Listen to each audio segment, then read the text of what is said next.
Tere tulemast kuulama Mis mõttes podcasti. Siin saates räägime me vaimsest tervisest, iga kord erineva kõnelejaga ja erineva nurga alt, aga sel hooajal käsitleme me läbi mitme saate samu teemasid, et saaksime neisse minna võimalikult sügavale.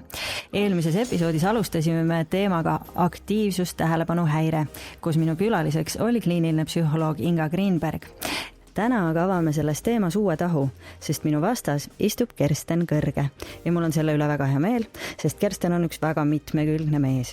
Paljudele on ta tuntud kui väga hinnatud DJ, keda on naljaga nimetatud isegi ööelu vallavanemaks, aga lisaks sellele on Kerstenil ka psühholoogiaharidus, ta on vaimse tervise aktivist ja eestkõneleja ning üks Eesti Aktiivsus Tähelepanu Häire Liidu asutajaliikmeid ja tänane juhatuse liige. Ja me räägime täna nii ATH ja trauma vahelistest seostest, sellest, millised hirmud inimestel seoses ATH raviga on.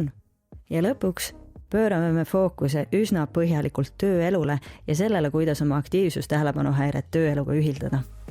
Nagu sel hooajal kombeks, liigendavad meie vestlust Kersteniga meie kuulajate ehk teie jagatud kogemuslood. Nii et hakkame minema. Mina olen saatejuht Marta Pulk ja sina kuuled Mis mõttes podcasti, mille on ellu kutsunud Stories for Impact.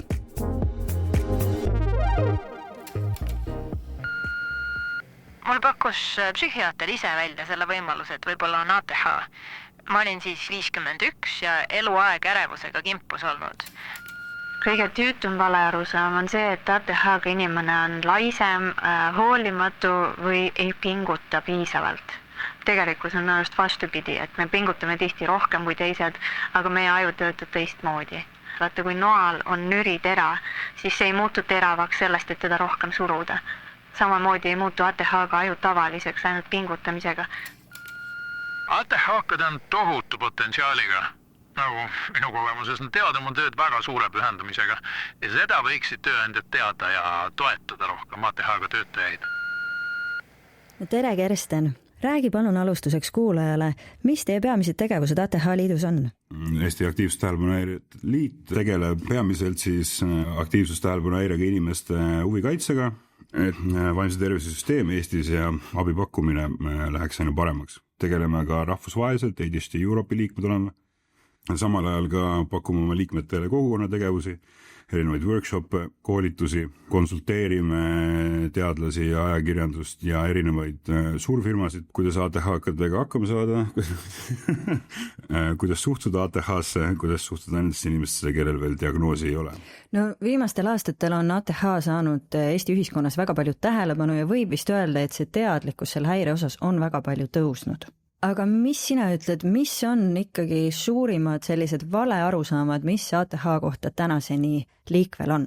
Aga ma arvan, et see arusaam ei ole nagu see, et kellelgi oleks nagu niivõrd kinnistunud mingi täiesti vale teave aktiivsus tähelepanu häirest. Et küll on, ma arvan, võib-olla lapsevanemate ringkondades, kes võivad hoida kinni mingisugust vananenud arusaamas sellest, et see on poiss-lastehaigus ja nagu käitumishäire, mis on selle häire vana kontseptsioon, siis ma arvan, et täna pigem isegi meedias sihukest pilti nagu ei ole. Suurem osa ühiskonnast ikkagi tuleb ATH juurde tühjalt lehelt.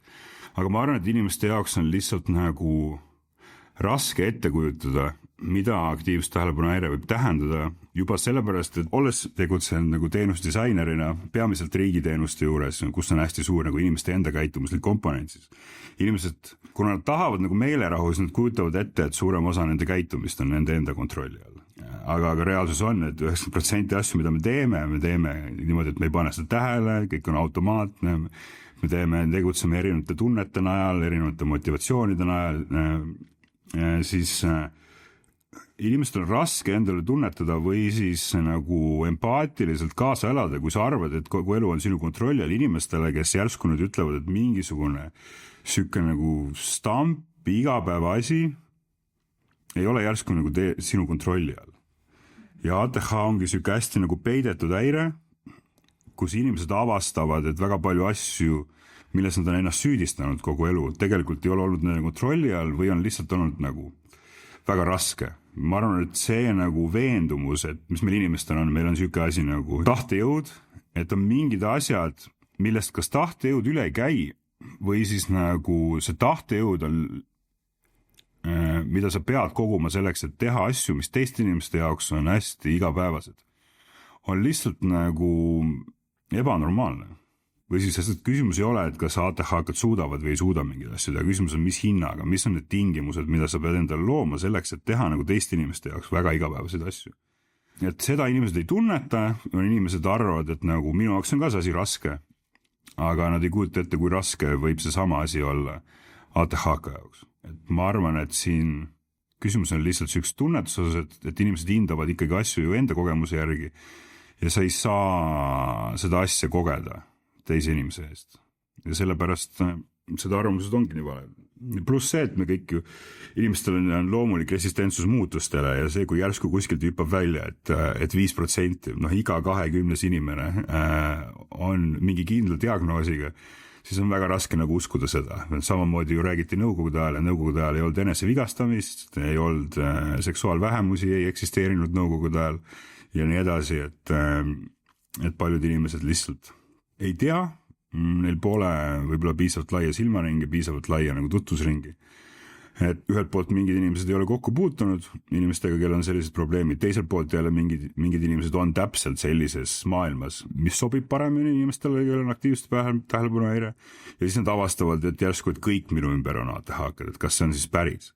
Ja kuigi nagu valediagnoos on võimalik, siis nagu ma arvan, et senimaani, kui me ei ole jõudnud umbes selleni, et ma ei tea, et 2,5% eestlastest on ära diagnoositud, siis ei ole nagu praktilises mõttes nagu mõtet rääkida üleüldisest ülediagnoosimisest, küll aga võib rääkida ülediagnoosimisest mingisuguses spetsiifilises ringkonnas või nagu mingisuguse kindla nagu sihtgrupi puhul. Aga sel juhul nagu, kui me räägime, et 4-5% on nagu siuke ülemaailmne nagu uuringute tulemus, mis on nagu olenemata riigist üsna stabiilne, siis see, et meil on järsku hästi palju ATH-kad ei tähenda seda, et meil on tekkinud kõigil järsku ATH, sest see on sünnipärane erinevus, vaid see, et nüüd sa järsku said teadlikuks, et nad eksisteerivad. Et see ei ilmne kuskilt või ei teki või ei avaldu, vaid me näeme lihtsalt pinnavirvendust. Sa ütlesid väga huvitavalt, et teatud ringkondades võib olla just nii, et avastadki, et kõik su ümber on justkui ATH-d. Saad sa seda natuke lahti rääkida? Mis ringkonnad need on? Ma ise otsin alati nagu mingit sellist piltika anekdoote, et siis üks siuke nagu anekdoot, mida ma olen hästi palju rääkinud, on see, et aktiivsuse tähelepanu on kõikide inimeste funktsioon. See on normaalne ajufunktsioon, lihtsalt mingitel inimestel on erinev. Et me kõik unustame asju ja kui inimesed tulevad seletavad sulle, et ma ei suuda töö juures keskenduda, ma ei suuda neid ja neid asju teha ja kõik läheb pekki kogu aeg ja kõik inimesed empaatiliselt suudavad suhestuda sellega. Küsimus sikuste asjade puhul on nagu määras, et kui sa inimest nagu kõrvalt nagu vaatad, siis saad aru, et tal on neid asju nagu rohkem kui teisel. Et üks asi, mida ma alati öelnud, on see, et me kõik käime kusel, aga kui sa käid kusel 60 korda päevas, siis on aeg minna arsti juurde. Et siis samamoodi on selle väärarusaamaga nagu selle tahtejõu suhtes, et kõigil on kunagi olnud erektsioon, aga tee nüüd käsu peale seda siin kohe. Et selle jaoks on vaja mingid tingimusi, sul on vaja mingit sisemist motivatsiooni, sul on vaja väliseid tingimusi, et siuke asi tekiks. Ja samamoodi on ATH-ga, et ATH-kadel on vaja mingitel lambi asjade tegemiseks.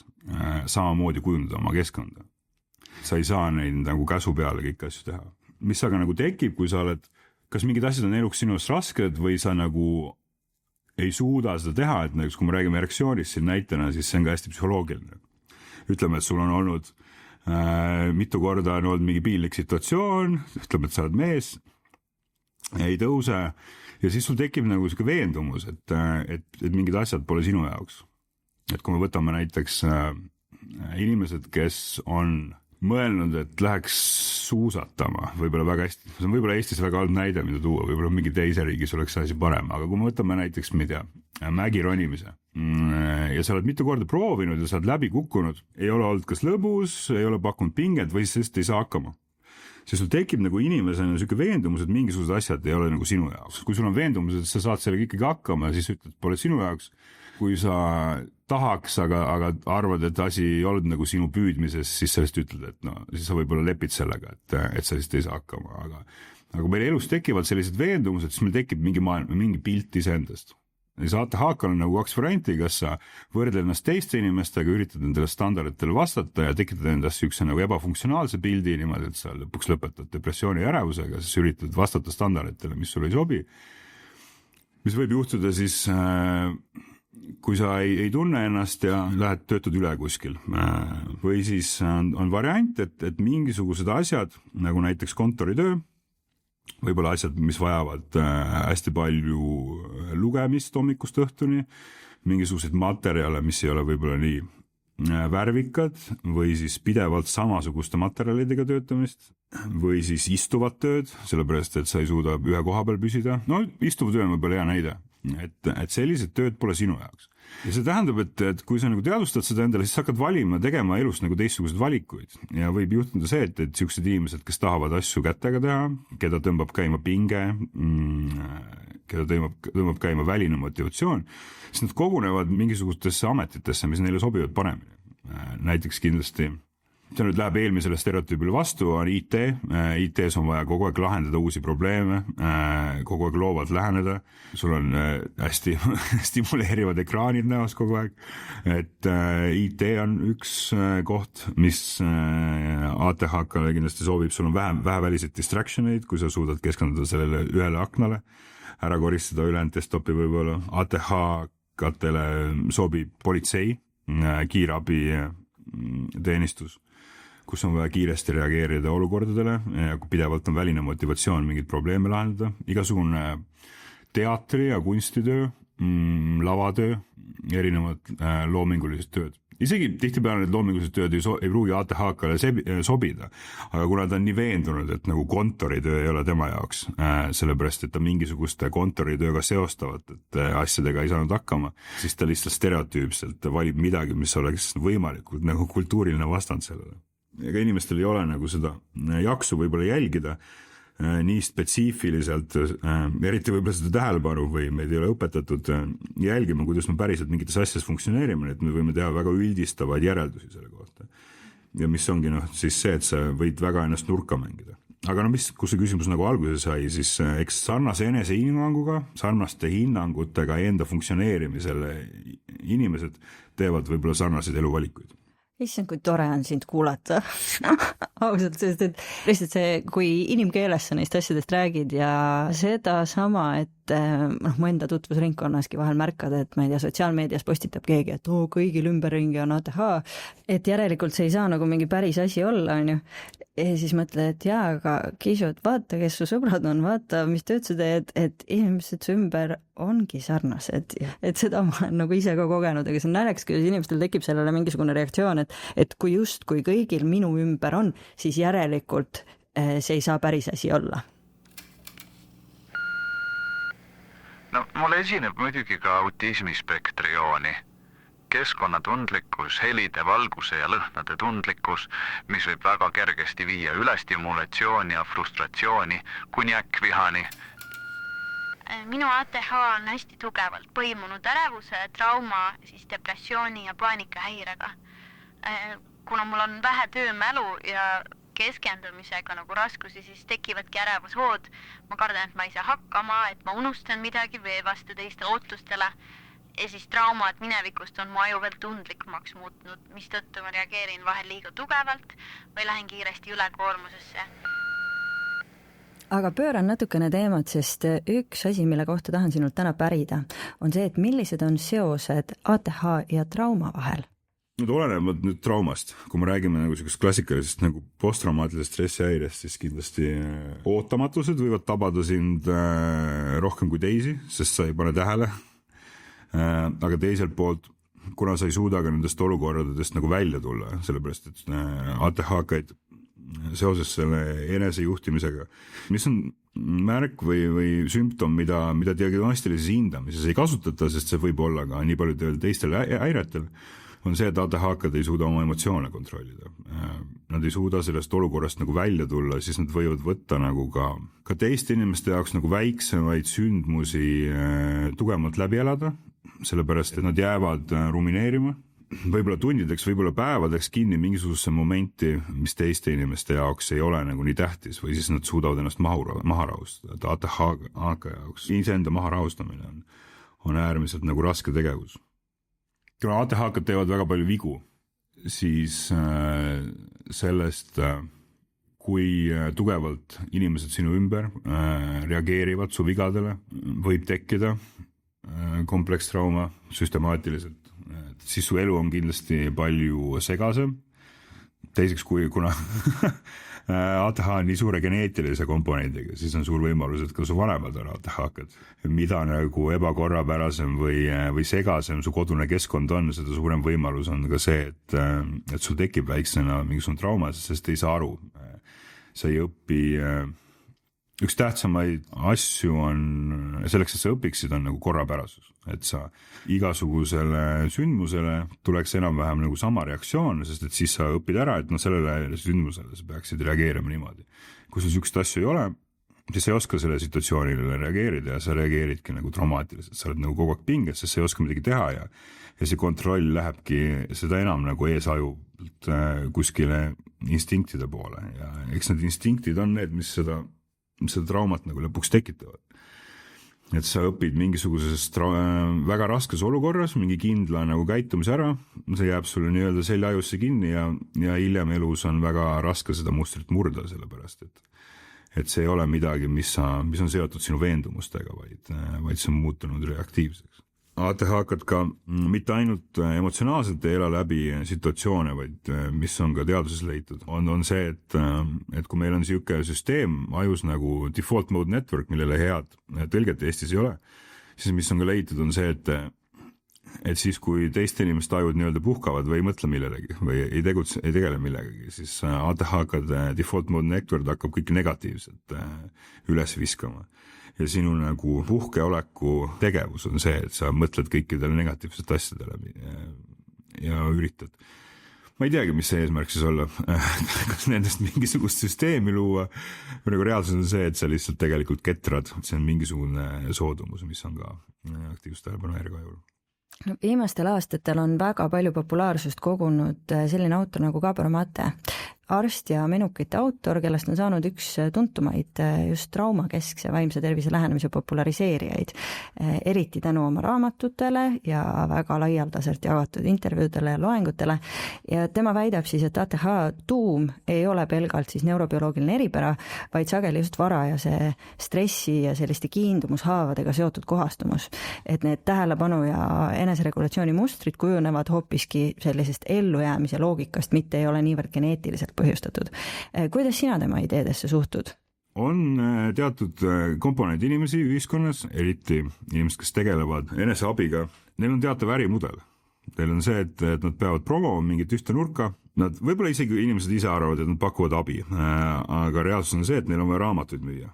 Ma arvan, et Gabor Mate ATH raamat on selleks, et müüa tema traumaraamatut. Ma ei tea, meil ei ole mõtet nagu Gabor Mate tausta lahti seletada, Gabor Mate ei ole psühhiaater, ta on väga palju traumaga tegelenud ja kindlasti väga palju on leida nagu seal okeid asju, aga mingitel hetkedel inimesed hakkavad enda nagu erialast nagu kaugemale vaatama ja üritada oma nagu võib-olla instinktiivselt kapitaliseerida nagu kõikidel asjadel. Kui ATH on midagi, mis on geneetiline eripära, siis juba idee sellest, et see on tekkinud traumast, ei lähe kokku nagu üldise teadusliku konsensusega, mis on muidugi, see fakt on muidugi vesi väga paljude inimeste veskile, aga üritada nagu sõdida või otsida traumat milleski, mis on nagu paratamatus või millestki, mis on osa sinust, süvendab kindlasti stigmat.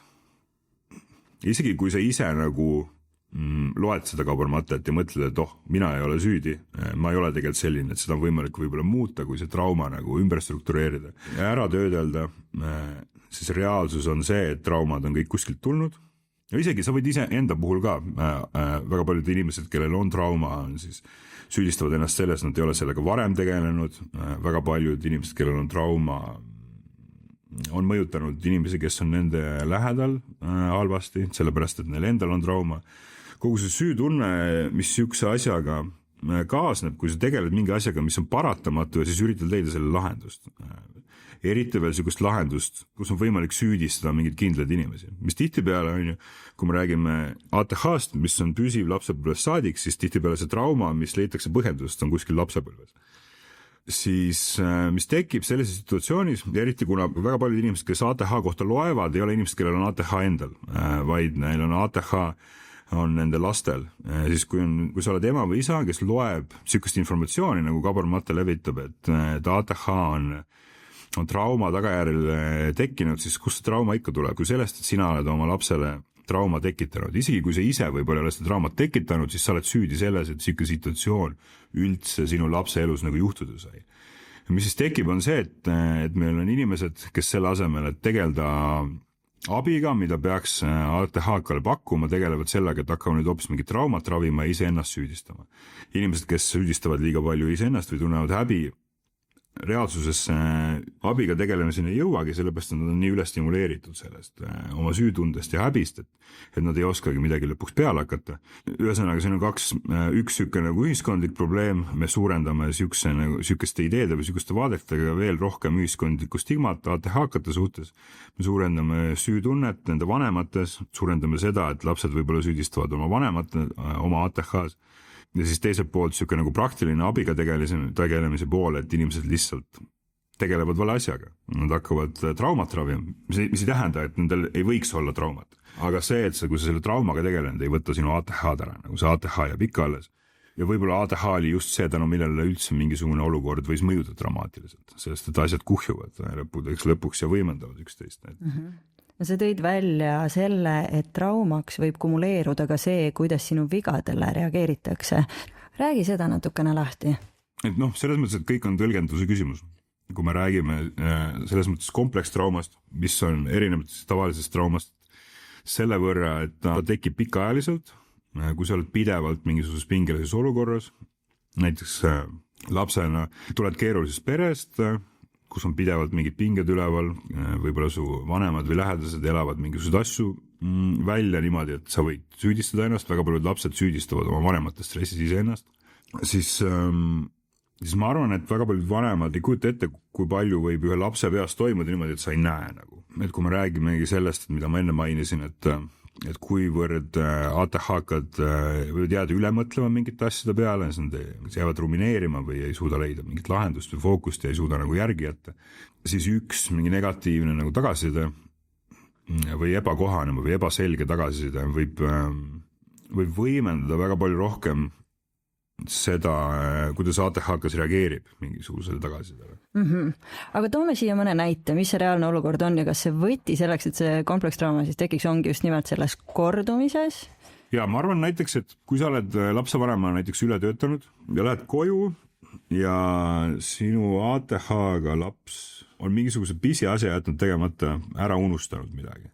Ja siis ATH-ga inimesel on neid asju juhtub regulaarselt. Sa kaotad kogu aeg asju ära, sa unustad midagi tegemata, ei suuda olla püsiv mingites asjades või siis lihtsalt, kui me räägime mingisugust ülitundlikkusest, nokid midagi või teed midagi, mis on nagu häiriv või ei ole normaalne. Kui sul on mingisugused tikid, näiteks ma ei tea, teed midagi sükest või jala väristamine, äärmiselt levinud ATH asi on see, et sa väristad jalga, sellepärast, et sul on vaja mingit stiimulit ennast stimuleerida, sa ei suuda keskenduda, kui sa, ma ei tea, ei näri nätsu, ei värista jalga ja nii edasi. Siis taoliste asjad ajavad teisi inimesi närvi, kes on su lähedal. Või siis minu puhul, kui ma nüüd mõtlen isiklikult, siis üks nagu põhilisi asju. Ma ei hakka nüüd ütlema, et mul oleks nüüd mingi tohutu trauma sellest, aga kindlasti mul on äärmiselt vali hääl. By default, väga paljudel ATH-katel, nad ei kontrolli oma hääle tugevust, siis sul võib tekkida tunne, et sa ei peaks üldse rääkima. Kui sa kogu aeg tänu oma eripärale rikud mingisuguseid sotsiaalseid norme, siis lõpuks sul tekib lihtsalt veendumus, et sa ei sobigi ühiskonda, et sa ei saagi toimida mingites kohtades. See võib olla nagu trauma iseeneses, sest see veendumus, et mingid asjad elus ei ole lihtsalt sinu jaoks. Sa võid hakata enda puhul neid vigu rohkem tähele panema, kuigi võib olla need inimesed, kes reageerivad sinu asjade peale, seukest nagu pidevust nendes asjades ei näe. Nende jaoks need on üksik olukorrad, ma heitsin sulle seda ette, siis ma heitsin sulle mingit muud asja ette. Nad ei seosta neid asju vähele, kuna sina elad enda kehas püsivalt, siis sinu jaoks see on nagu mingi asi, mis on kogu aeg üleval. sa elad selles mõttes oma ATH konditsioonis ja oma traumas. Kui neid negatiivseid üksik nagu juhtumeid võib-olla ei oleks, sest need teised inimesed ei näe, et see probleem on pidev, siis võib-olla sa ei peaks ka olema pideva pinge all. Aga kuna sa oled inimene, kes ei suuda ennast kontrollida, aga tänu sellele, et sa saad pidevalt negatiivset tagasisidet, sul on kogu aeg üleval siuke pinge, et sa pead ennast kontrollima, siis võib-olla tekib juba siuke sotsiaalne läbipõlemine. Sest keegi ei taha teisi inimesi häirida. No meie eelmises episoodis, kus vestlesime kliinilise psühholoogi Inga Greenbergiga, oli meil juttu ka sellest, kuidas ATH meestel ja naistel erinevalt avaldub. Mida sina selle kohta ütled, mida sina kogukonna sees ja ATH liidu tegevuses selle kohta märkad? Et kui suur erinevus on selles, kuidas ATH väljendub, aga ka selles, kuidas me oskame seda ära tunda ja kuidas selle ravile lähenetakse? No, kuna meil on siuke ajalooline ebavõrdsus, et ATH-d on ajalooliselt peetud meeste haiguseks, siis sellega on nagu rohkem tegeldatud. Aga nagu ma olen teistes näidetes ka toonud, siis ATH probleemid on tihtipeale hästi nagu sotsiaalsed. Need on seotud enesekontrolliga, sellega, kuidas me mingeid asju ära teeme. Siis ajalooliselt kuidagi on meestele olnud mingid asjad nagu lubatud ja probleemid, millega peab tegelema, samal ajal kui naistele mingisugune käitumine on olnud taunitav ja nad peavad ise sellega tegelema, muutma siis ennast. Et kui ma arvan, et ka see põhjus ajalooliselt, miks oli võimalik üldse hakata tegelema ATH-ga läbi siis poiste taltsutamise nii-öelda, oli see, et oli üldse võimalik siukeks sotsiaalseks pretsedendiks, et poisid rahmeldavad ringi, jooksevad, lõhuvad asju, kaotavad asju ära, samal ajal kui ATH-ga tüdrukutel pidid kõigega sellega ikkagi hakkama saama läbi tohutu ärevuse ja tohutu madala enesehinnangu. Samal ajal kui poistel pidi selle probleemiga tegelema nagu keegi teine, et siis veeti arsti juurde või midagi, kuna see ei olnud niivõrd nagu sotsiaalselt taunitav. Mida ma tahaks muidugi kohe ära lammutada, enne kui keegi teine ATH liidust kuuleb seda, siis see on lihtsalt see, kuidas asjad nagu väljapoole paistavad. Sama palju on ka võib-olla ärevaid poisse, kes ei jookse ringi, kellel on ATH, kes ei taha häirida, kes on võib-olla tundlikumad, võib-olla vähem tundlikumad, aga küsimus on lõpuks ometi selles, kuidas sa selle hüperaktiivsuse ja tähelepanu suunamise ja enesestimuleerimisega tegeled. Et väga paljudel inimestel soost olenemata hüperaktiivsus, mida kujutatakse ette sellena, et see ongi see jalaväristamine või ma ei tea, pastakaga vastu lauda toksimine või muu nagu kannatamatus. See ei väljendu sellena, et me jookseme ringi, sellepärast et kui sa täiskasvanud oled, siis niikuinii siuke vajadus füüsilise stimulatsiooni järgi väheneb, vaid kogu siuke hüperaktiivsus internaliseerub. Et see väljendub sissepoole, see on segadus ja paigal püsimatus oma mõtetes ja siukest asja ongi väga raske nagu väljaspool nagu tähele panna. Ma arvan, et väga paljude inimeste nagu ATH abi ongi selle taga kinni olnud. Ja eriti nagu naisterahvastel, kelle puhul nagu sul ei lastudki ringi joosta, vaid sa pididki olema nagu korralik. Ja siis sul lihtsalt on peas tohutu segadus, mida keegi ei näe ja sa lõpuks leiad sellele võib-olla mingi lahenduse läbi sellele, et me nüüd lõpuks ometi räägime sellest asjast. Et ka mina meesterahvane kindlasti ei jooksnud ringi. Minu nägu oli raamatutes ja mingisugustes väljamõeldud mänguasjades ja pilvedes ja aknast väljas. Et kindlasti see stereotüüp, millest me nagu räägime, nagu siukest sotsiaalne stereotüüp ei pea kindlasti paika. Ja sellest, kas läbi selle nagu lähenemine teeb kindlasti hulga nagu kahju kõik. Ma arvan kindlasti paljudele meessoost ATH-katele, kelle ATH väljendub samamoodi kui naistel. Siukstel nagu siis sellel vananenud stereotüüpsel arusaamal naiste ATH-st. Küll aga, kui me läheme nüüd siukest nagu väljendumisel nagu vastupidi, me läheme sissepoole, siis ATH kui nagu ajukeemiline probleem on meestel mõjutatud jälle nagu vähematest asjadest. Kindlasti mõni teine spetsialist oskab sellest täpsemalt rääkida, aga naiste puhul on see mõjutatud väga palju tsüklist, et ka meil liidus on väga palju avastusi sellega, et naisterahvad, kes ei teadnud varem sellistest asjadest, siis avastavad peale seda, kui nad on oma esimese kuu näiteks või kuu või 2 mingite ravimitega tegelenud, on see, et mingitel perioodidel ravimid ei tööta, või omavad mingid hoopis teist ootamatut mõju. Et kindlasti on naisterahvastel selles mõttes ka ATH raviga raskem tegeleda, et ravimid töötavad ka neile ebastabiilsemalt kui meestel. Algselt ma sain teismelisena diagnoosiks depressiooni, sealt edasi täiskasvanuna ärevus ja paanikahoodi alles nüüd, kui on ärevust mõelus vähem, aga tervitavad ikkagi aeg-ajalt depressiooni sümptomid. Siis ma sain lugedes ja uurides rohkem teadlikuks, et need teemad on hästi tugevalt ATH-ga põimunud, sest antidepressant ravi mind ei aidanud, see tegi veel tuimemaks ja kustutas mu igasuguse sära täielikult. Aga tuleme diagnoosimise juurde, et tundub, et see ATH diagnoosimine on jätkuvalt üks väga keeruline business. Miks see nii on? Ma arvan, et paljud ATH kogukonnast nagu esmapilgul ei vaata nagu sellele sirgelt, kui ma ütlen sükest asja, aga minu arust ATH diagnoosimine on väga lihtne. Mis on raske, on selle ligipääsetavus ja need ootused, mis inimestel on sellele. No ma ütlen seda, et ta on lihtne sellepärast, et nagu anda inimestele, ma arvan, üks põhjus on see, et anda inimestele julgust ja realistlikumat pilti sellest, mis asi on ATH diagnoosimine. Et see esimene samm, mis on raske, on see, et sa saaksid üldse jala kuskilt psühhiaatri ukse vahelt sisse. Et ka eras on mitmekuised järjekorrad, siis sul on raske selle diagnoosid pääseda, sest kõik inimesed ütlevad sulle, et see on võlts haigus, sa ei peaks üldse minema sinna arsti juurde, lihtsalt ürita kõvemini, võtta ennast kokku.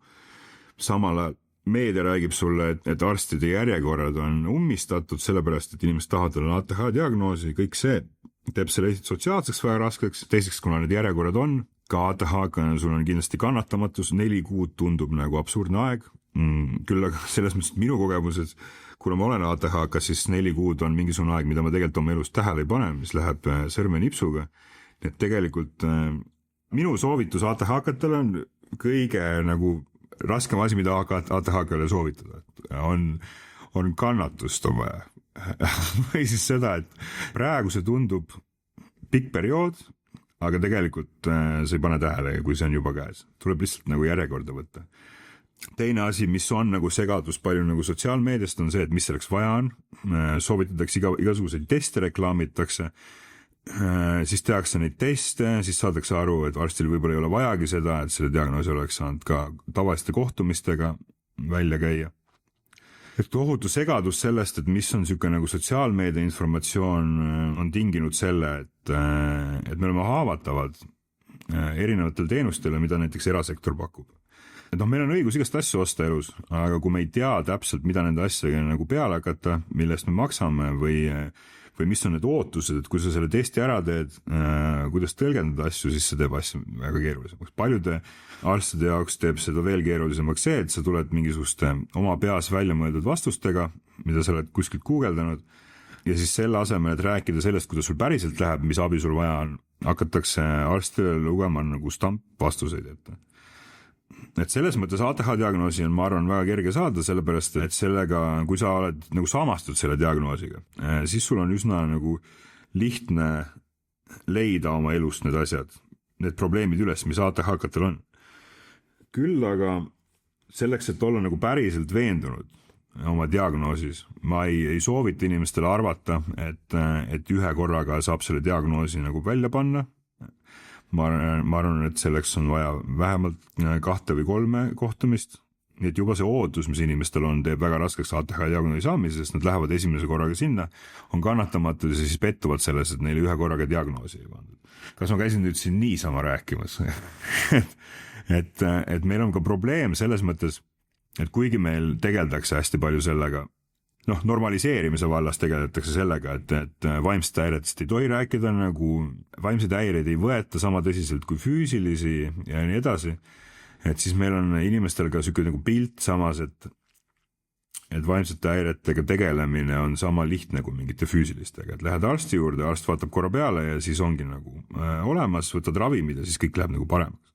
Et ootused nii ravile kui diagnoosimisele on selles mõttes üsna ebarealistlikud inimestel. Ja tänu sellele, ma arvan, et suurem osa stressi sellest ja see, et kui raske on ATH diagnoosi, ei tule mitte sellest, et kui raske see protsess tegelikult on, vaid see, et su veendumus sellele, kui lihtne see protsess on võib-olla liiga suur. Et see protsess on nagu lihtne, aga see kõik oleneb sellest, kui palju sa teed arstiga koostööd. Aga sa ütlesid sellise lause, et müüa võib muidugi ükskõik mida või et meil on õigus osta ükskõik mida, et mis sa selle all silmas pidasid? Ma pean sellega silmas seda, et meil riigis ei ole nagu järelevalvet vaimse tervise teenustele. ma arvan, et tavatarbija ei tee vahet spetsialistidel. Üks suuremaid probleeme Eestis on see, ja see on ajalooliselt tekkinud, kuna meil on alles paar aastat olnud kliinilised psühholoogid tervisesüsteemi osa, siis tavainimene ei tee vahet, kuna meie vaimse tervisesüsteem tegelikult on nii noor, võrreldes nagu, mitte noor nagu aastate mõttes, vaid noor selles mõttes, kui küps on selle nagu läbimõeldus. Meil on alles paar aastat olnud Sotsiaalministeeriumis vaimse tervise osakond eraldi, mis kasvab tohutu kiirusega ja kindlasti tehakse palju nagu head tööd, aga me oleme nii lapsekingades sellest, et meil oleks terviklik vaimse tervise süsteem. Et inimesed on harjunud minema psühhiaatri juurde ja siis nad ootavad psühhiaatri juurest psühholoogi teenust. Et nad ootavad sealt nõustamist, mille jaoks psühhiaatril kindlasti ei ole aega. Psühhiaatri vahend on ravimid. Neil on samasugune ootus ka erasektori jaoks. Ja need ei tee asjade nimetustel vahet, sellepärast, et kogu see meditsiinisüsteem üleüldiselt on väga keeruline. Et kui keegi müüb mingisugust toidulisandit, mis tõstab tähelepanu, siis see ei tähenda seda, et see sama asi oleks kuidagi tõendus sinu aktiivsus tähelepanu häirest. Või näiteks, kui pakutakse mingisuguseid vereproove, mis on suunatud markeritele, mis on seotud tähelepanuga, mäluga ja muud, see ei tähenda, et need vereproovid kuidagi tõendaksid aktiivsus tähelepanu häiret. Reaalsus on, et nagu ei eksisteeri mitte ühtegi testi, mis tõendaks aktiivsus tähelepanu häiret. Ühtegi nagu objektiivset testi ei ole. Ja mis teebki selle nagu häire nagu aavatavaks ja subjektiivseks, et sinu abivajadus hinnataksegi sinu abivajaduse põhjal. Selle põhjal, et mis probleemid sul elus on ja reaalsus on, et kõik inimesi ei ole vaja ära diagnoosida. Tegelikult diagnoosida võiks, aga kõik inimesed ei vaja reaalset abi. Aga fakt on see, et väga paljude asjade puhul tarbija ei ole teadlik, mida ta ostab. Et kui sa ostad näiteks kuubetesti ilma, et psühhiaater oleks sinult küsinud seda, et sa läheksid ja teeksid selle, siis sa oled arvatavasti raisanud oma raha ära. Sellepärast, et sa võid minna erakliinikusse, tellida sealt kuubetesti, võib-olla keegi võib sulle seletada, et seda tegelikult ei ole vaja, aga kui sa oled juba nagu sotsiaalse süsteemi poolt ära traumatiseeritud, sa oled traumatiseeritud kõikide teiste inimeste lugude poolt, kellel on väga raske olnud seda diagnoosi, kes on läinud seda diagnoosi saama ja arst on teda halvustanud ja nii edasi, siis sa lähed ja ikkagi üritad teha kõik võimalikku, et saada lõpuks mingi normaalse abi juurde. Meil on olnud siiamaani väga hea ja meeldiv koostöö Psühhiaatrite Liiduga. Kindlasti Psühhiaatrite Liit on väga suur, tugev partner aktiivsus tähelepanu häire liidult, aga sama ei saa nagu öelda kõikide psühhiaatrite kohta. Sa ei saa seda sama öelda kõikide arstide kohta. Et ka aktiivsus tähelepanu häire on seotud väga paljude teiste asjadega ja väga paljude teiste arstidega, kes ei pruugi seda tõsiselt võtta, kes ei saa aru, mida see häire põhjustada võib, siis nad võivad sind regulaarselt välja naerda. Samamoodi perearstidega võib tekkida see probleem, et nad ei julge sulle ravimeid välja kirjutada ja nii edasi. Et kindlasti meil on väga suur tee minna nagu selle puhul, et inimesed saaksid aru, mida nad ostavad. Et enne seda me ei saa üle sellest nagu stigmast, mis on rahvusvaheline, et erasektor paneb väga kergekäeliselt diagnoose. Me juba rahvusvaheliselt näeme paljude valitsuste poolt ka nagu tagasilööke selles suhtes, et näiteks Inglise NHS-i neurodiversity strateeg hiljuti rääkis sellest, et erasektori poolt välja antud diagnoose tegelikult ei pea enam, tema arust ei peaks avalik sektor nagu arvestama. Mis on üsna nagu jabur asi, mida öelda situatsioonis, kus avalik sektor ei suuda pakkuda piisavat teenust selleks, et diagnoosi pakkuda. Arvestades seda, kui väike Eesti on, kui suur on see tegemata töö selles vallas, just diagnoosimise vallas, siis on üsna nagu normaalne, et sellised, või mitte normaalne, normaalselt ei ole see midagi, üsna nagu ootuspärane, et sellised probleemid tekivad. Tänu sellele on äärmiselt tähtis, et kõik pakutavad teenused oleksid kvaliteetsed ja tähtis on ka see, et mida ma nüüd olles lihtsalt oma kogukonnas näinud seda ja näinud teiste inimeste pealt ka, kes ei ole ATH Liidu kogukonnas, on see, et ma arvan, et on hästi palju disclaimereid vaja, et mida sa päriselt nagu ostad ja mis ei ole enam seotud selle toote endaga, vaid sellega, et kui sa nüüd lähed mingisuguse testiga, mis sa oled teinud kuskil, mida see test tegelikult öelda võib ja kas keegi teine üldse peab mingit asja tõsiselt võtma. Mida mina panen nagu südamele on alustada oma teekonda vaimse tervise õest või nagu psühhiaatrist. Perearsti käest ma abi ei saanud isegi mitte suunamist või e-konsultatsiooni. Arsti aja sain nii-öelda tutvuse kaudu, meditsiinitöötajana aitas mind selleni kursuselaaslane. Kui lapsepõlvele tagasi vaadata, siis tekitab suurt pettumust, et ATH varem jutuks ei tulnud. Olles veetnud aega 3 järjestikusel aastal noorte psühhiaatri osakonnas ja käinud läbi üle 10 erineva psühholoogi, paneb lihtsalt imestama, kuidas alati öelda, et sa oled lihtsalt liiga tark ja sellest tulenevad probleemid. Ja kui lõpuks ATH-d kahtlustasin, siis sain diagnoosi väga kiiresti ja psühhiaatri suhtumine oli väga julgustav. Perearst on olnud väga mõistev, aga ma ei ole teda niivõrd ravisse kaasanud.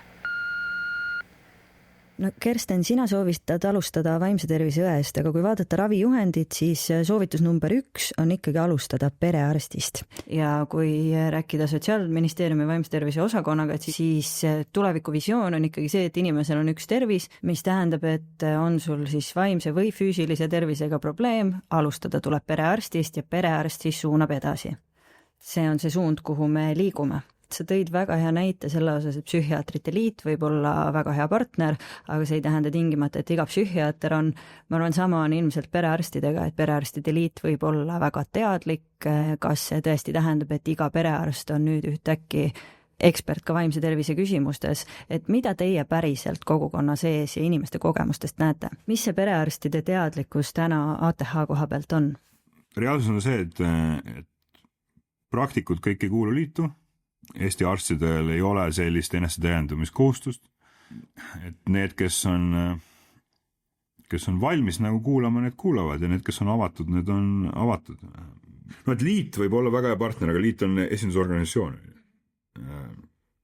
Mis meie nagu näeme on see, et perearstid ei võta seda häiret tõsiselt paljuski ja mis on kõige nagu müstilisem osa sellest, on see, et perearstid ei kirjuta välja psühhiaatrite poolt välja antud ravimeid. Ei taha pikendada neid retsepte, ei julge, tihtipeale eriti kui on lastel ja see info levib, meil on, mida on võib-olla spetsialistid ei kujuta ette, on see, kui ühenduses on maailm tänapäeval. Mitte ainult see, et meil liidus inimesed räägivad, vaid on erinevad lapsevanemate grupid ja nii edasi. Ja mida rohkem selliseid juhtumeid on, sotsiaalmeedias ükskõik kus kuulujuttudena, ühel üksikjuhtumil on väga palju suurem mõju. Spetsialistid tavaliselt vaatavad statistikat, tunduvad nagu probleemi ei ole või midagi, aga tegelikult üks traagiline sündmus võib tekitada kõikides inimestes veendumus, et mingi asi ei tööta. Ja igasuguses sotsiaalsetes ringkondades tavaliselt positiivsest ei ole vaja rääkida, kui mingi asi töötab, siis on ju okei. Ja kõik inimesed räägivad ainult negatiivsest. Ja nüüd ma ei räägi nagu sellest, et kui sul probleem päriselt on, vaid ma räägin sellest, et kui suur on nagu probleemi kuvand ja mis selle tagajärjel juhtub. Mis selle tagajärjel juhtub see, et kui meil on sotsiaalmeedias räägitakse sellest, et mitte sotsiaalmeediast, vaid kindlasti paljud arstid ütlevad seda, kes on läbipõlemise äärel. Eesti arstid on läbipõlemise äärel. Meedia võib rääkida sellest ja nii edasi. Räägivad, et ATH-kad ummistavad järjekordi, siis kui on inimesed, nii lapsevanemad, kelle lastel on ATH, kui ATH-kad ise, kes peavad tegelema selle probleemiga, et perearstid ei kirjuta ravimeid välja, mida neile arstid on määranud, sest nad peavad neid narkootikumideks ja nii edasi, siis need inimesed ei lähe perearsti juurde. Nad ei astu seda sammu, et nad ütleksid oma psühhiaatrist lahti ja nad veel rohkem kurnevad psühhiaatreid. Sellepärast, et vaimse tervise õde, mis on lihtsalt nagu paljude inimeste jaoks uus, kes tegelikult võiks tegeleda ravi jälgimisega ja ravi hindamisega ja teha psühhiaatrile ettekirjutusi, on midagi, mille juurde nad ei julge minna. Isegi võib-olla nagu lapsed on nagu okeid sellega, lapsevanemad ei julge minna sinna, sest et nad kardavad, nad ei saa siis ravimeid kätte. Et see on võib-olla selline nagu väike samm, mida astuda, millest tuleb üle saada juba lihtsalt läbi selle, et me peame teadvustama, mis asi on vaimse tervise õde. Vaimse tervise õde ei ole nagu suvaline õde, vaid ta on väga kindlad oskused ja vaimse tervise õed kindlasti väga suudavad toetada vaimse tervise süsteemi puudujääke, mis meil praegu on. Sest me ei suudaks elu seest nii palju psühhiaatreid toota või ka kliinilisi psühholooge, et kõik oleksid kunagi rahul. Aga kui me räägime juba sellest, et inimesed ei taha lahti lasta psühhiaatrist, et lasta vaimse tervise õel oma ravimitega tegeleda, siis seda enam nad ei julge teha seda sammu, et nad loobuvad oma psühhiaatri aegadest perearsti kasuks. Eriti situatsioonis, kui kõikidel on äärmiselt palju näiteid sellest, et perearstid ei taha ravimid välja kirjutada. Et siis on minu arust üsna nagu mõistetav, et see probleem, et järjekorrad on ja psühhiaatrid raiskavad oma aega inimest väga lihtsate kohtumiste peale, mis on lihtsalt nagu retsepti välja kirjutamine tihtipeale, siis see probleem selles mõttes nagu ei parane. No, absoluutselt. Vaatame siinkohal ka ravijuhist, et see uus ravijuhis on natuke rohkem kui aasta aega vana. Mis need peamised muutused seal on ja kas sellega võib liidu perspektiivist rahul olla? ATH liit oli ravijuhise koostamisel kaasas ja meie nagu liiduna oleme ravijuhisega väga rahul, et esiteks, kui me alustasime liitu, siis oli tohutu QB-testi usk ja QB-test oli meie jaoks nagu tohutu äri, et nüüd uues ravijuhises QB-test ei ole nii soovituslik, ei ole enam diagnoosimise vahend, sest ta tehniliselt ei ole kunagi olnud diagnoosimise vahend, ta on ravi jälgimise meetod, mille põhjal on muidugi võimalik mingisuguseid järeldusi teha, aga selleks peab oskama seda lugeda ja paljudel ei ole seda väljaõpet. Siis peamine nagu muutus, mis sealt tuli, oli see, et kui varem ravimite nagu järjekord, mis on esmased ravimid ja mida proovida siis, kui esmased ravimid ei tööta, oli metüülfenidaat, atomoxetiin ja siis lisdexamfetamiin, sest see ei olnud Eestisse jõudnud, rääkimata sellest, et seal ei olnud soodustust. Siis nüüd on lisdexamfetamiin esimene, siis metüülfenidaat ja siis lõpuks atomoxetiin. Atomoxetiin on siis ravim, mis sobib nagu pigem nagu vähestele ja pigem kui sul on ka depressioon seal taga, sest et ta on dopamiini ja noradrenaliini toetav antidepressant, mis on siis kuuriravim.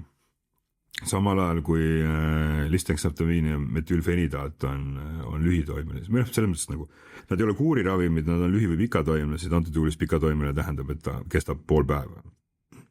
Aga see on jälle individuaalne.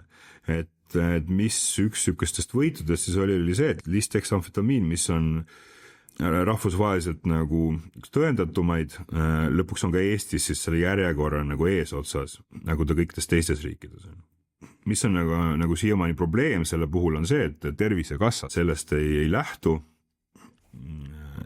just nimelt soodustustes, et selleks, et saada lisdexamfetamiinile soodustust, pead sa siiamaani proovima kõik need vähem mõjusad ravimid läbi.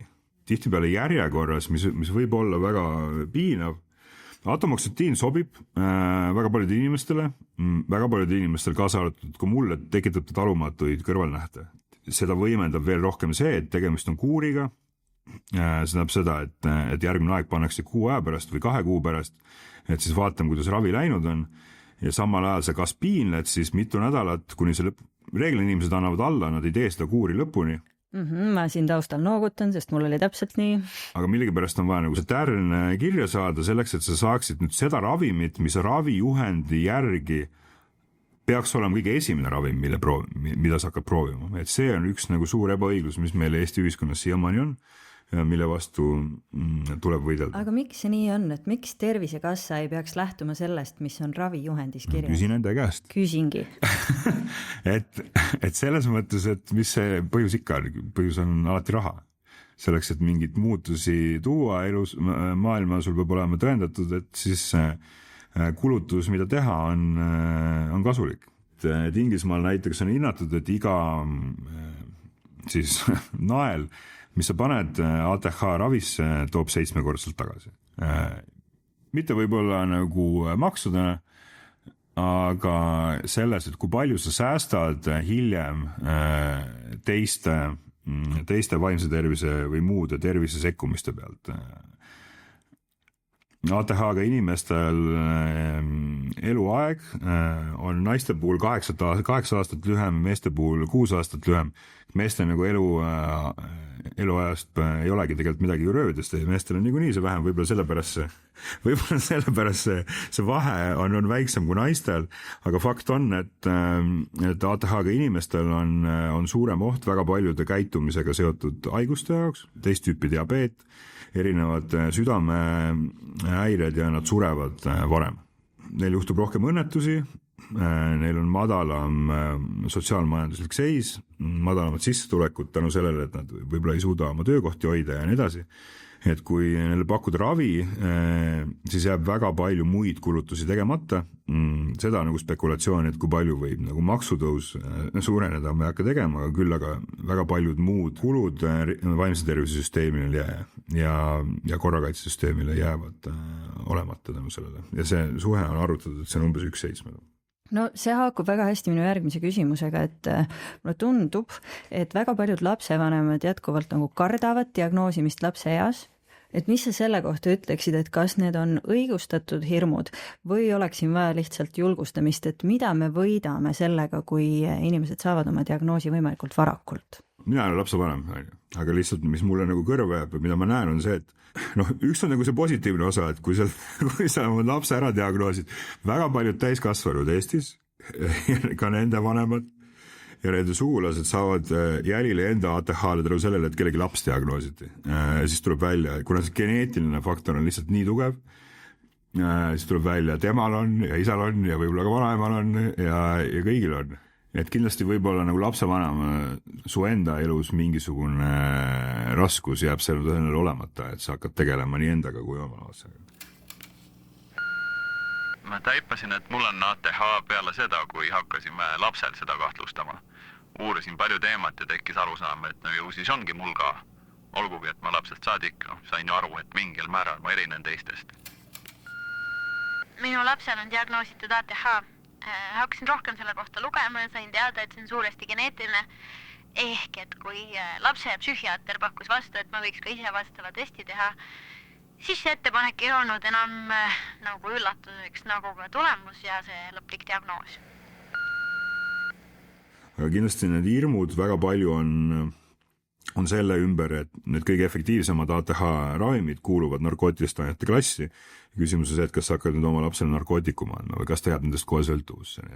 Mis ma oskan öelda? Ma oskan öelda seda, et ei. Mis võib olla oht on see, et su laps võib hakata neid müüma, kuna ta ise ei taha neid võtta teistele lastele, nendel võib olla sõltuvused. Et ATH-kad, üks viis, kuidas sa tunned ATH-ka ära, on see, et need samad ravimid, see on ka viis, kuidas mina jõudsin oma diagnoosini, olles inimene, kes on meelelahutusest tegutsenud aastakümneid, siis ma alati tundsin ennast igasuguste kallite narkootikumide raiska, nagu kokaiin või siis üsna levinud amfetamiin. Sellepärast nad ei töötanud mul. Või nad ei töötanud nii, nagu nad teistel töötavad. Et ATH-ravimitega on samamoodi, et need samad asjad, mida nimetatakse stimulantideks, ATH puhul hoopis rahustavad. Ja paljud lapsed isegi nagu loobuvad sellest ravist, sellepärast et see impulsiivsus ja emotsionaalsus, millega nad harjunud on, see uus funktsionaalsem ja siuke nagu külmem ja kaalutlev tegutsemine või olemisviis, mis sa saavutad nende ravimite najal, see ei sobi neile. Et ma arvan, et suurem on tõenäosus see, et ATH-kad, et ka nende lastele ei pruugi see ravi meeldida. Väga paljud noored, keda mina olen kohanud, või siis mu tuttavad lapsed on kirjeldanud seda niimoodi, et nad ei taha ATH-ravim võtma, sellepärast, et siis nende emotsioonid kaovad ära. Et eks see ongi nagu eesmärgi küsimus. Et mida sina tahad, mida su lapsed tahavad ja mis nagu kõigil lõpuks nagu parem on. Mis on, aga fakt on see, et paljud lapsevanemad võib-olla ei teadvusta seda ja seda ei teadvusta, aga kindlasti ka täiskasvanud ATH-kad, et ravim on kark. Et kui sa oled inimene, kes on juba superfunktsionaalne, saad ravimi ATH-kana, siis võib-olla on okei, aga suurem osa inimesi, kes on ATH-ga, ei ole sellist funktsionaalsust, mingit tohutut organiseeritust oma elust nagu saavutanud ega rutiini. Ja ravimit on vaja selleks, et see rutiin üldse saaks nagu tekkida, et sa saaksid nagu jupphaaval hakata oma elu nagu üles ehitama. Lapsena on võib-olla nagu raske nagu tähele panna seda, sellepärast, et su elu on nii juhitud. Sind viiakse kooli või pekstakse hommikul üles, selle pealt teed oma hommikused asjad ära, siis lükatakse ukst välja, jõuad kooli, siis koolis on kõik päevad ära struktureeritud. Ja siis, kui sa jõuad lõpuks sellesse ikka, kui sa pead ise nagu asju tegema, siis see kõik kukub kokku. Paljudel juhtub see 6. klassis, paljudel juhtub see 9. klassis, paljudel juhtub see peale keskkooli, kui sa jõuad ülikooli. et see kõik võib olla nagu olemata, võib tulla nagu palju nagu lihtsamalt siis, kui sa hakkad selle võimalikult vara tegelema. Ka nagu paljud uuringud on näidanud seda, et on mingi võimalus, et kui sa hakkad vara raviga tegelema, siis sul täiskasvanu eas võib-olla enam pole vajagi. Et ka neuroloogiliselt ravi varasem alustamine võib toetada su aju arengut nii palju, et sul täiskasvanuna enam võib-olla ei ole vaja neid ravimid võtta.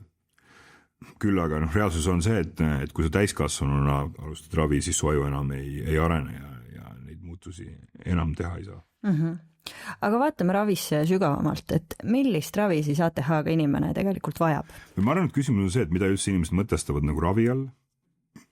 Ma arvan, et üks probleem, mis meil on ATH teadlikkus, on see, et nagu ravi on kõikide inimeste peas on ravimid.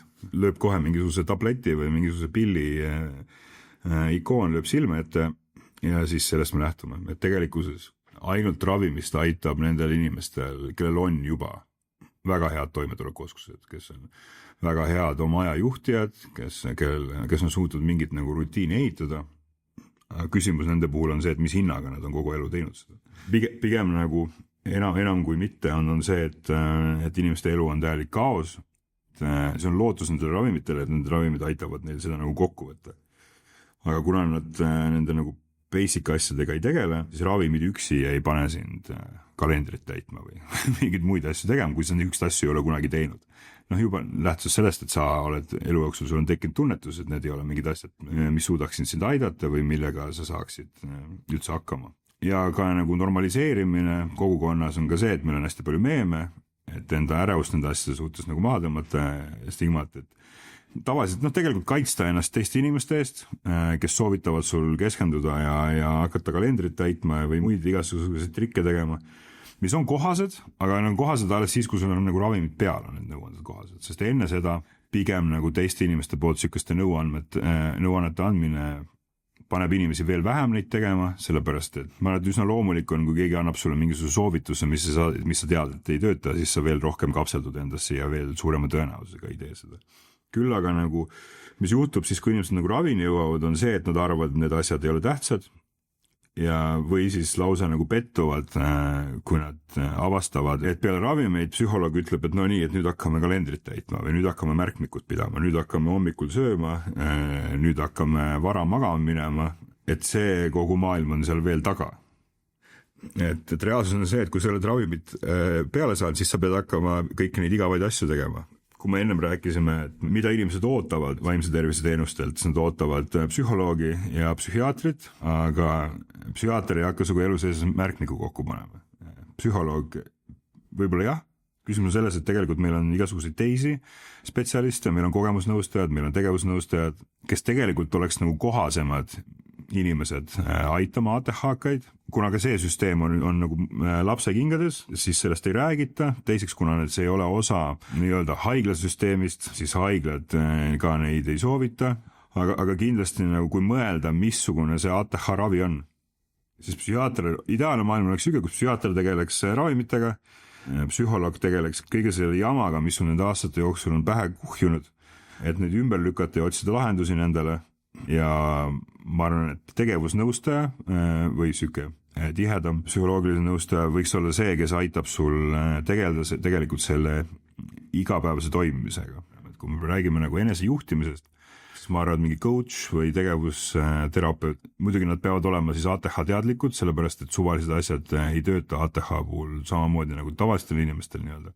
Ja kindlasti see osa nii-öelda ravist on see asi, mida ei teadvusta ei psühhiaatrid ja ei teadvusta ka abiotsijad ise. Aga ava natukene seda tegevusterapeudi rolli või tööd. Tegevusnõustaja tegeleb hästi basic asjaga. Tegevusnõustaja on selline inimene, kelle juurde sa lähed ja siis räägid sellest, et kuidas teha asju. Oma kodu koristada, kuidas kalendrit täita, kuidas jõuda trenni, kuidas juhtida oma aega, kuidas kokkuleppeid teha, nendest kinni pidada ja siis käidki näiteks üle nädala sellise inimese juures. No see on komponent, mida teeb ka psühholoog, võib teha, aga mul on tunne, psühholoogi aeg võiks kuluda mingitele tiibivatele asjadele. Väga äge, et see meil täna jutuks tuli, sest ma arvan, et tõepoolest väga paljud ei tea sellist spetsialisti isegi otsida. Aga räägime korra ka sellest, et mis siis võiks kokkuvõttes olla ravi eesmärk, et mis on potentsiaalselt parim tulemus? Ma arvan, et ravi eesmärk on üks hästi suur probleem nagu tänapäeval, eriti nagu ATH ringkondades. Meil on hästi suur on ju probleem ja hästi palju kardame, et inimesed hakkavad ravimeid võtma. Ja siis me kardame, et nad jäävad nendest sõltuvusse, pigem on ju reaalsus on see, et kui inimesel on mingi sõltuvuse ja siis ATH ravi pigem aitab tal sellest sõltuvusest taganeda. Eestis on väga suur alkoholiprobleem. Et väga paljud inimesed, kes on hakanud oma ATH-ga tegelema, on avastanud, et nad ei tahagi enam tegelikult alkoholi tarbida ja selle asemel võib-olla koristavad kodu või midagi. Kindlasti ATH-d kui impulsiivsed inimesed on inimesed, kelle puhul on üsna raske tegeleda mingisuguse sõltuvushäirega, kui sa ei tegele ATH-ga. Küll aga nagu raske, nagu selles mõttes teebki nagu raskeks selle nagu ravi eesmärgi nagu leidmine, sest kõikidel inimestel on väga erinevad probleemid. Ja kuna ATH on selline häire, mis mõjutab kogu elu ja kõik asjad, mis su elus toimuvad, mõjutavad sinu ATH-d või läbi selle prisma tabavad sind teistmoodi, siis minu jaoks nagu liidu, nagu me tegelesime eelmine sügis sisendikorjaga, kohtusime väga paljude erinevate osapooltega ja ka nii nagu spetsialistidega kui meie enda sihtgrupiga kui inimestega, kes on ennast diagnoosi otsingul, siis üks asi, mis nagu üle platsi oli puudu, oligi nagu selline ravi eesmärgi mõtestamine. Miks ma hakkasin ravimid näiteks tooma, on see, et me kardame, et on ju inimesed jäävad sõltuvusse, samal ajal me näeme hästi palju seda, et inimesed loobuvad ravimitest. Sest nad võtavad mingisuguse perioodi ära ja siis nad küsivad, et mis need ravimid nagu peaks paremaks tegema, kui sul see esimene nagu nii-öelda honeymoon periood, kus sa võtad esimest korda ravimit ja siis tunned nagu oma kehas muutust, et see on tihtipeale ainuke nagu märk, et midagi nüüd muutus ja läks paremaks. Et kuna me ei mõtesta seda, et mis sinu elus peaks muutuma, täpselt see sama asi, et kas sa nüüd suudad peale seda 2 kuud kalendrit täita või kas sa oled tekitanud endale rutiini või kas sa oled oma kehakaalu või ülesöömise saanud kontrolli alla või kas sa oled lõpuks hakanud regulaarselt magama. Kui sa neid asju nagu ei mõtesta, siis on väga raske saada ATH ravist nagu edukogemust ja ka nagu rahvusvaheliselt uuritakse seda hästi palju, sellepärast et väga paljud ATH-d katkestavad ravi. Mina arvan, et see väga suur põhjus selleks on see, et see osa, see eesmärk, mida need ravimid peaksid andma inimestel nagu läbi mõtlemata. Ma arvan, et hästi tähtis on see, et kuivõrd sa suudad oma mingid pikaajaliste eesmärkide rajal püsida, sest ATH-kade inimeste sisemine motivatsioon on hästi lühiajaliste eesmärkide poole kaldu. Kui sul mingid asjad ei ole sul silme ees, siis neid asju ei ole olemas. Mul ei ole selles mõttes ideaalseid vastuseid. Ma arvan, et see on hästi individuaalne, sa pead ise mõtestama, miks sa selle raviga üldse tegeled. Seda, et kas sa tunned ennast imelikuna, ma arvan, et selle jaoks ei ole vaja ravimeid, selle jaoks on vaja kogukonda ja mõistvaid inimesi ümber, aga see, et päriselt nüüd mingisugust muutust enda ellu tuua, kas sa suudad oma unistusi täita, kas sa suudad töökohta hoida, kas sa hakkad oma sõpradega suhtlema, mitte ainult siis, kui nad sulle meelde tulevad. Ma arvan, et see on kõikidel inimestel individuaalne, kuidas seda mõtestada ja mis nende elus nagu puudu on. Et see on kõik sinu nagu enda teha, et see ongi nagu raske on öelda, mis see eesmärk on, aga fakt on selles, et ilma selle eesmärgi teadvustamiseta või selle hindamiseta võib ka nagu tavapärane ravi nagu soiku jääda. Ma olen 40 ja ma sain ATH diagnoosi mingi pool aastat tagasi. Ja siis mulle kirjutati ühed ravimid ja siis ma pidin neid ravimeid nagu vahetama ja ma ausalt nagu ei tunne, et midagi oleks läinud paremaks, sest ühest küljest see, et ma tean, mis mul viga on, see muidugi oli nagu kergendus, aga ma ei saa aru, et ravimid nagu tegema peavad. Ja ma ei ole läinud psühholoogi juurde, sest et ma olen oma elu jooksul päris palju psühholoogide juures käinud ja ma ei viitsi nagu lihtsalt jälle rääkima minna, et ausalt öeldes ma ei teagi, mida selle diagnoosiga peale hakata. Vaat, kui sul on mitu diagnoosi või õigemini kui mingile sümptomaatikale on mitu seletust, siis tekib nagu meeleheide, sest ei oska leida õiget lähenemist. Näiteks, kas ravimid päriselt aitavad ja see mõju, mida ma tunnen, on minimaalne, sest et trauma pool vajab teraapiat või on tegemist vale raviplaaniga. Ja samuti on raske nagu aru saada, et millal ma süüdistan ennast liigselt ja millal ma kaldun nagu teise äärmusesse ja annan endale liiga vabad käed seoses oluliste eluvalikutega. Teate, ma olen tänaseks 36-aastane ja mul on tunne, et ma õpin kõike just nagu uuesti. ja samas ma mõistan oluliselt paremini, miks tekib nii kergesti läbipõlemine või miks ma olen endaga nii karm, kui mu to-do listist saab täidetud 5 asemel näiteks 4 asja ja nii edasi. Ja siis tekib täielikult nagu läbikukkumise tunne. Mõistmata varem, et 5 taski ühel ajal ära hallata polekski üldse reaalselt võimalik. Aga vaata ATH-ga me seda nii ei mõtle.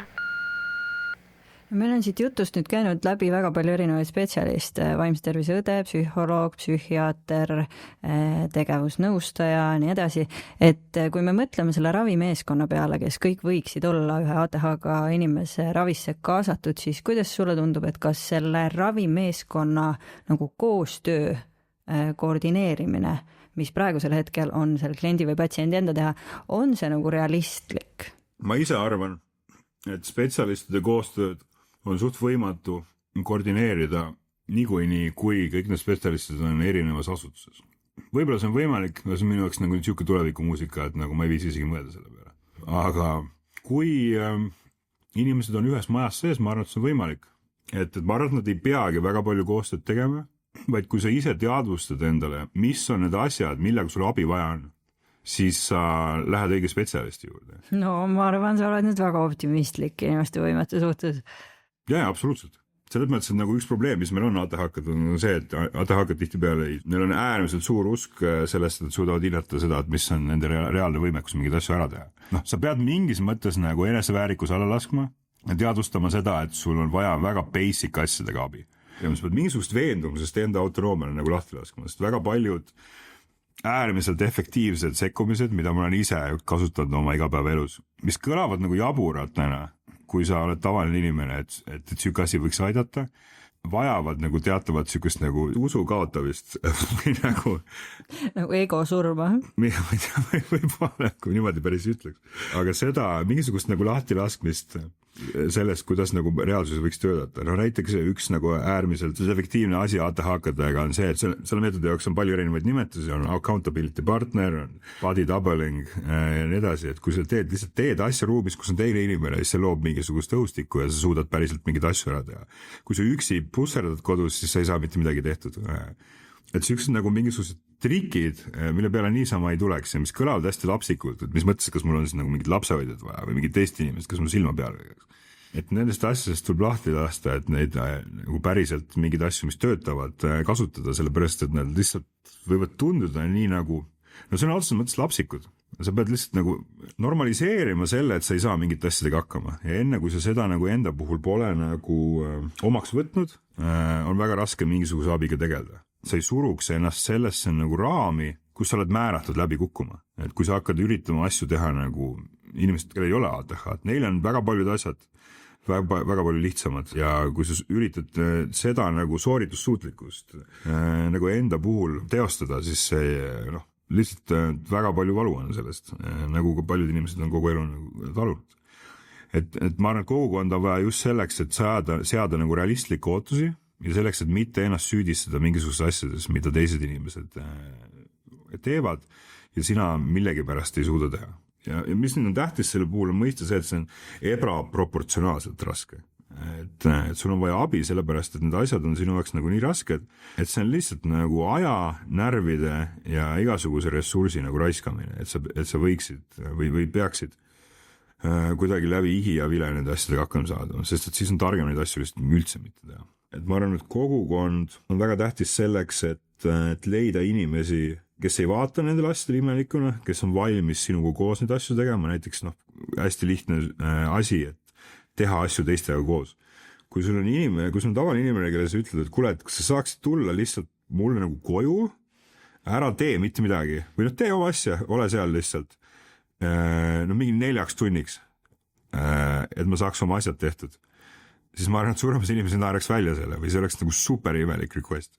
Aga ATH kogukondades tehakse seda, see on äärmiselt efektiivne. Ja seda sama body doubling meetodit olen ise ka rakendanud, aga tõepoolest must on põnev, et sa tood siin just välja selle kogukonna mõiste, et lihtsam on midagi sellist võib-olla natuke kummalisena tunduvat küsida inimeselt, kes mõistab su probleemi olemust ja kellel võib-olla on sarnane vajadus. Sest vastasel juhul on see ikkagi paras eneseületus. See ongi eneseületus, aga ennast on ületada hästi palju lihtsam selles üks kohas, kus seda asja ei võeta eneseületusena.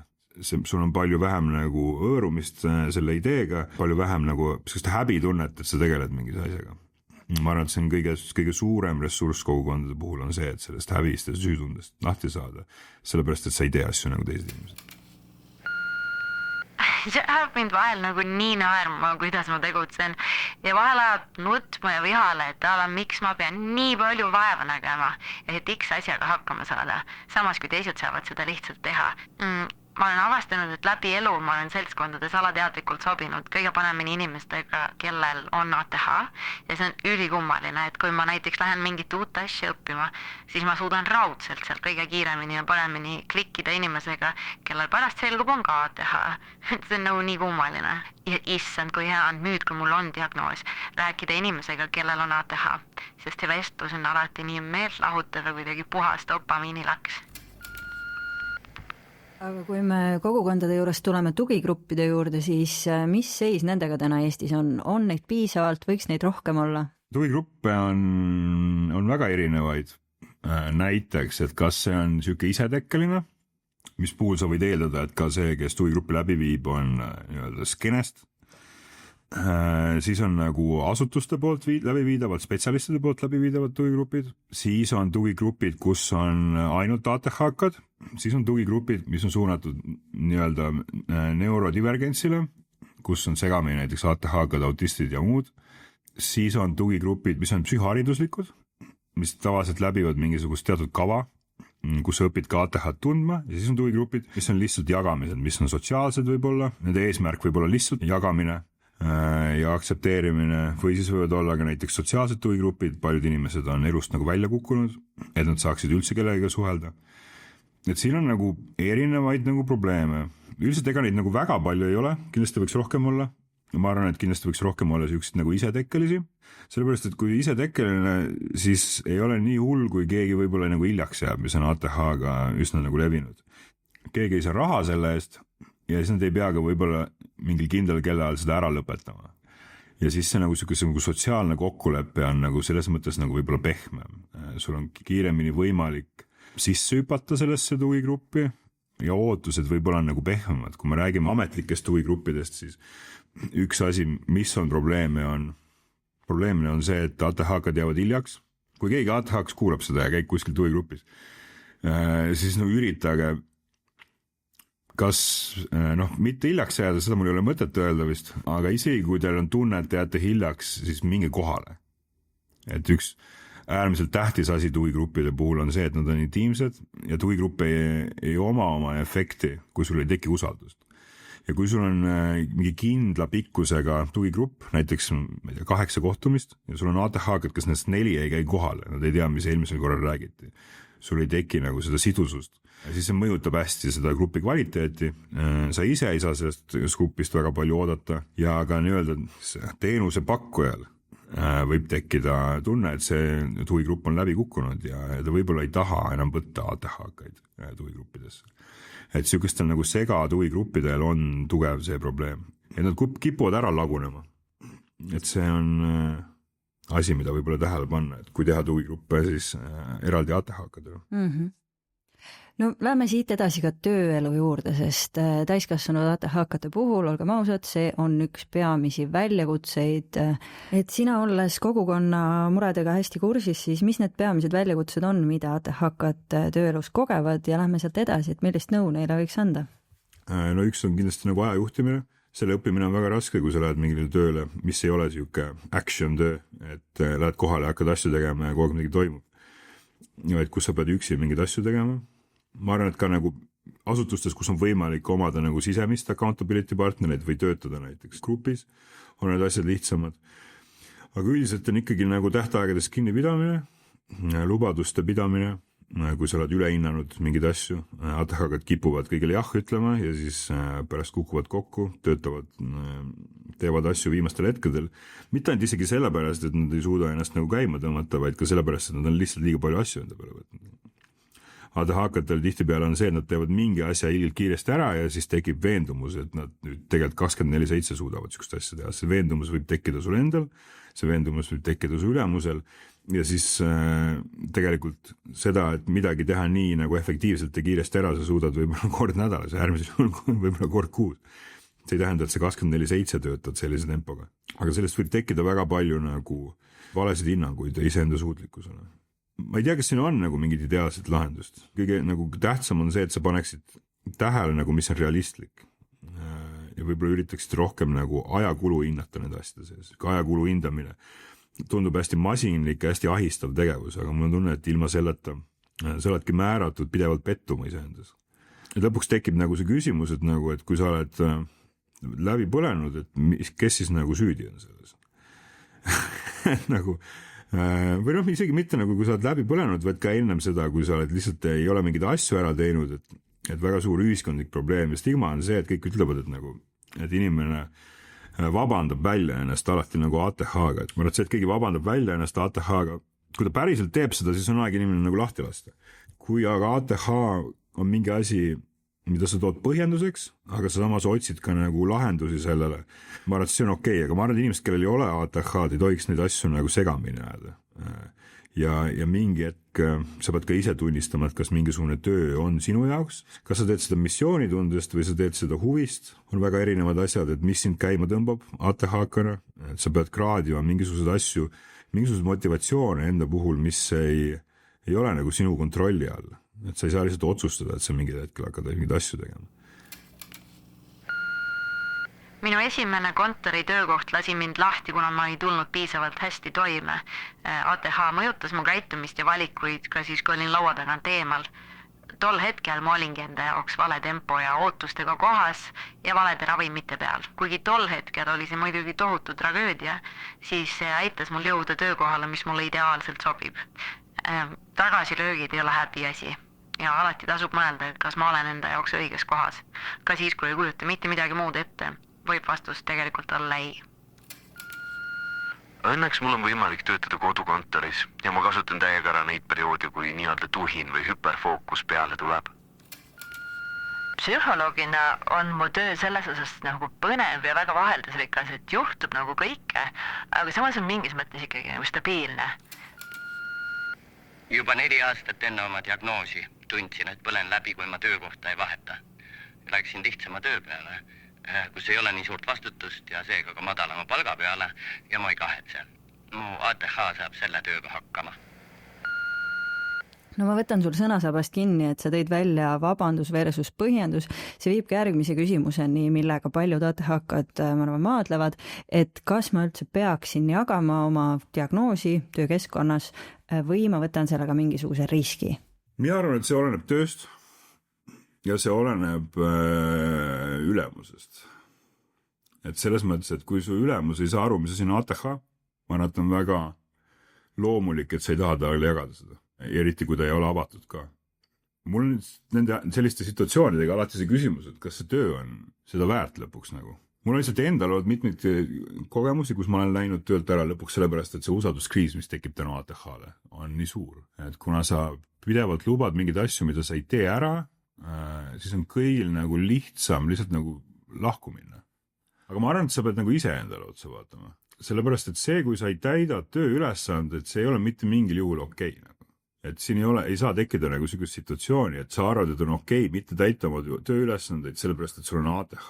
Et sa pead leidma lihtsalt nagu lahenduse selleks. Mis küsimus on selles, et kas su ülemus ja kas teised töötajad on nagu okeid sellega, et sinuga koos neid lahendusi leida, neid kohandusi endale teha. Nagu. Kas te suudate ka koos neid kohandusi nagu välja mõelda? Mõnikord küsimus on see, et kas need kohandused on seda väärt. Mingid tiimid kindlasti peavad muutuma nagu sidusamaks ja detailsemalt nagu ülesandeid võib-olla jagama, et keegi võtab ühe jupi, keegi võtab mingi teise jupi ja suurem nagu tiimitöö on, et tänapäeval, kui väga paljud töötajatel on jäetud nagu tohutu individuaalsus, siis siuke nagu individuaalsus, kuigi me ATH-kadena kindlasti tahame hästi palju vabadust, siis siuke individuaalne töö ei pruugi nagu sobida ATH-kadena, et siuke nagu tiimitöö kindlasti sobib paremini. Kui sul on nagu siuke mitte pikaajaline vastutus mingite asjade ees, vaid nagu lühiajaline, et sa kogu aeg täidad mingeid asju aga niisugune nagu pikaajaline eesmärk püsib koos tänu tiimitööle. Ma arvan, et niisugused asjad võib-olla sobivad paremini. Väga hea point. Aga kui üleüldiselt ma arvan, et tähtis on see, et me kõik vastutame oma enda elu eest. Et kui seda ei tee, siis ma arvan, et iga ATH, kes oma peas mõtleb, et kuna mul on ATH, siis ma ei peagi mingid asjad tegema, teeb kogu ülejäänud nagu ATH-skenele nagu karuteene. Aga samamoodi kõik inimesed, kes arvavad, et inimesed, ma arvan, et on väga suur julgus üldse tuua vabanduseks ATH-d väga paljudes töökeskkondades.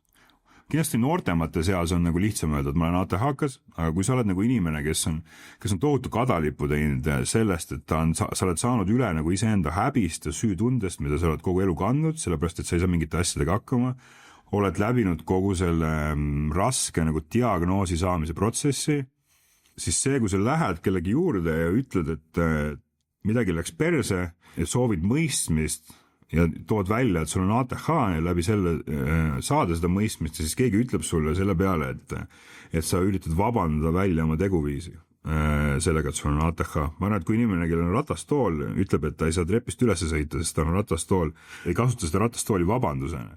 Samamoodi on nagu ATH-ga, et mõnikord lähevad asjad persse, siis on okei seda tunnistada, aga teised inimesed ei peaks olema olukorras, kus nad ütlevad sulle, et sa lihtsalt võiksid nagu kokku võtta ennast või et sa lihtsalt üritad vabandada ja tegelikult ei tahagi ja ei kavatsegi neid asju ära teha. Absoluutselt. Mul on hea meel, et me jõudsime tööelu teemat nii põhjalikult avada ja me oleme saanud suhteliselt pikalt jutustada, aga enne kui me otsa kokku tõmbame, on mul sulle viimane küsimus. Sina ja teie ATH Liiduga olete rahvusvahelise koostöö raames näinud väga palju teiste riikide praktikaid, siis kui sina ATH-kana saaksid endale valida ühe riigi, kus elada, et kus see abisüsteem on kõige paremini korraldatud, siis millise riigi sa valiksid? Ja miks? Mul on väga raske kommenteerida seda abipakkumise struktuuri, sellepärast, et ma ei ole kogenud ATH teenuseid teistes riikides. Küll aga nagu viimase Ageist Europe'i üldkogu põhjal võib-olla mulle tundub, et see riik on Island.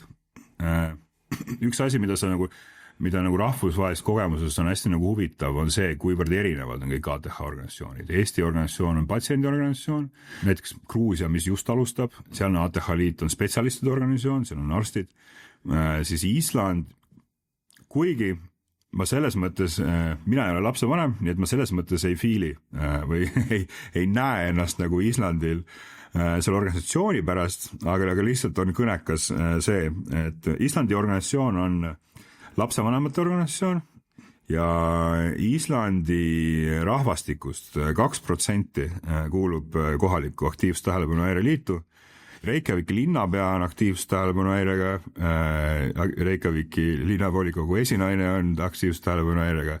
Kui ma ette mäletan, vist ka peaminister ja ühesõnaga nagu riiki juhivad 4 ATH-ga naist ja tundub, et nagu ei ole väga hull. Et siis võib-olla ma arvan, et see vastus hetkel on nagu Island. Super, väga hea noot, mille peal lõpetada. Suur aitäh sulle, Kersten, selle tänase vestluse eest ja suur aitäh ka meie kuulajatele, et veetsite meiega järjekordse Mis mõttes episoodi, kus arutasime küsimust aktiivsust tähelepanuhäire kohta.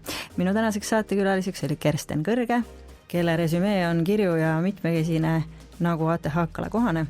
Kersten on psühholoog, vaimse tervise aktivist, ATH Liidu üks asutajaliikmetest ja praegune juhatuse liige, DJ, keda on naljaga nimetatud ka ööelu vallavanemaks ja tänane Eesti Kunstiakadeemia kvaliteedi arendusjuht.